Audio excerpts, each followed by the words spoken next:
Welcome to Bill's Bridge Corner, Friday, December 13th, 2013.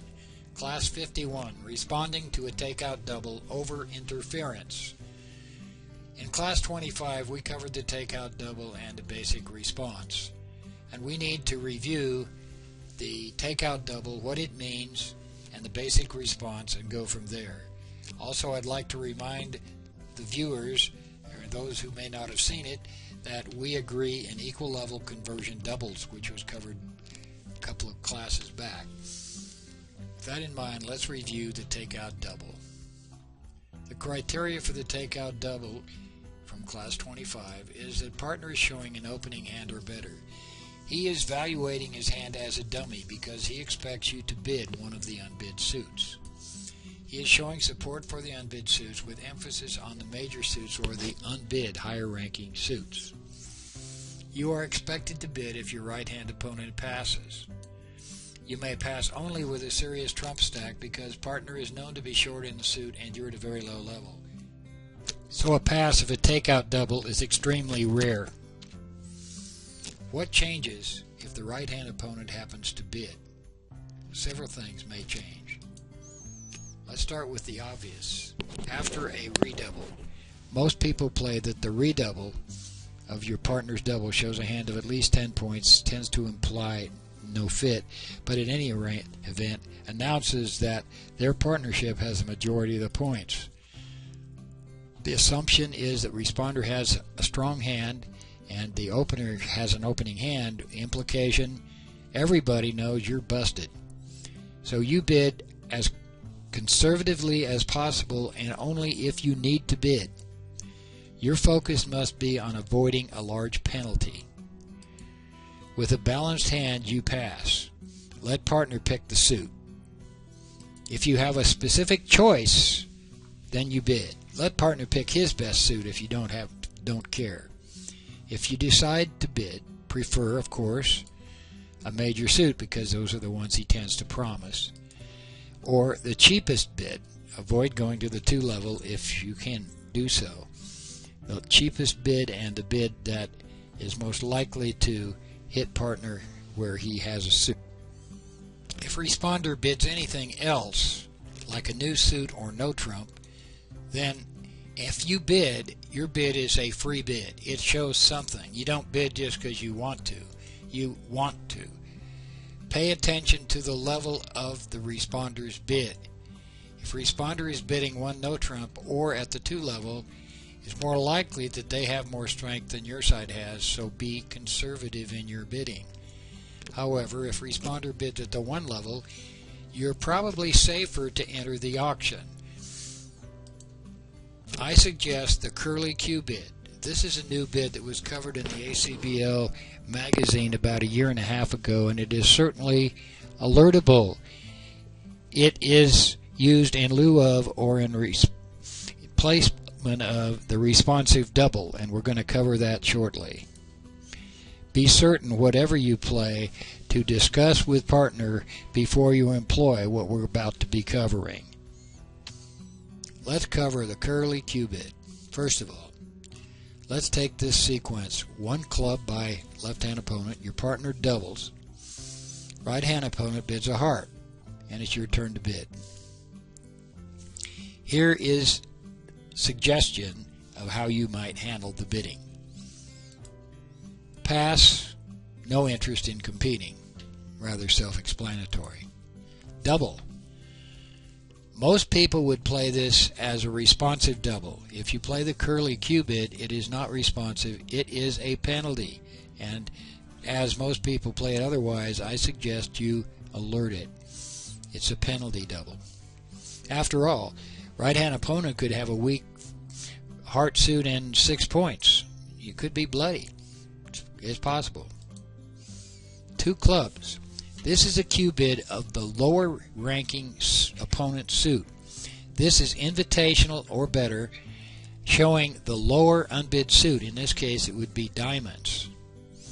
While the upper Q bid, 2 hearts, is invitational and is shows the upper unbid suit, in this case spades. Why do this? Okay, That's because if you bid 1 spade or 2 diamonds, it is a free bid, but it shows less than invitational strength, and it is non-forcing. It's competitive. Taking that even further is that if you use these Q bids, you can jump in either of the unbid suits, suggesting preemption with a 5-card or longer suit and a weak hand. Again, non-forcing. It is preemptive in nature. So the bidding goes 1 club, double, 1 heart. Now if you jump in either of the unbid suits, 2 spades or 3 diamonds, you are showing a weak hand with a 5-card or longer suit. Not invitational, not anything. Partner can continue the preemption, but you are not showing a strong hand. Now part 3 is something that you need to take careful attention of. It's called the protection feature. We're going to see an example of it and pay attention because it's tricky. If Q bidding the higher ranking suit requires the doubler to rebid the unbid suit, which always will be hearts based on the bidding, at the 3 level the suits are reversed.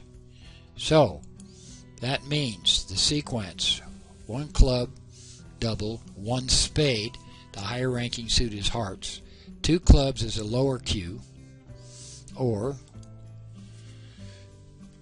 2 spades is the upper Q showing hearts. The problem is that you're forcing partner to go to hearts at the 3 level. Therefore, in this case, you would switch the meaning. Since 2 spades requires doubler to bid 3 hearts, 2 clubs shows the heart suit, while 2 spades shows the diamond suit. It's always the heart suit. If the Q bid forces the doubler to go to the 3 level in hearts, then you reverse the meaning of the bid. That ensures that you don't get too high should there not be a fit in the hand. Let's cover some other possible bidding sequences. Let's suppose that your right-hand opponent bids 1 no trump. A double by you implies that you have 2 of the unbid suits. You might have 3, but you're unlikely to have a 5-card major. If you had one, you'd bid it, a la Mike Lawrence. If you bid 2 no trump, it's invitational. It shows 10 to 12 high card points with a stopper in the opener suit. And notice that you have to have more strength because partner may have less in terms of high card points because he's counting distribution for that possible singleton or void in opener suit.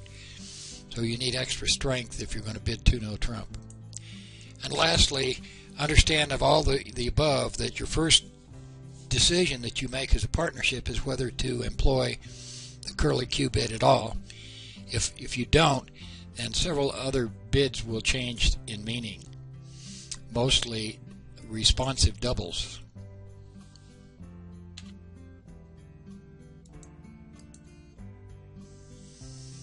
Things are a little bit different if the opener is raised by the responder. Let's look at this sequence.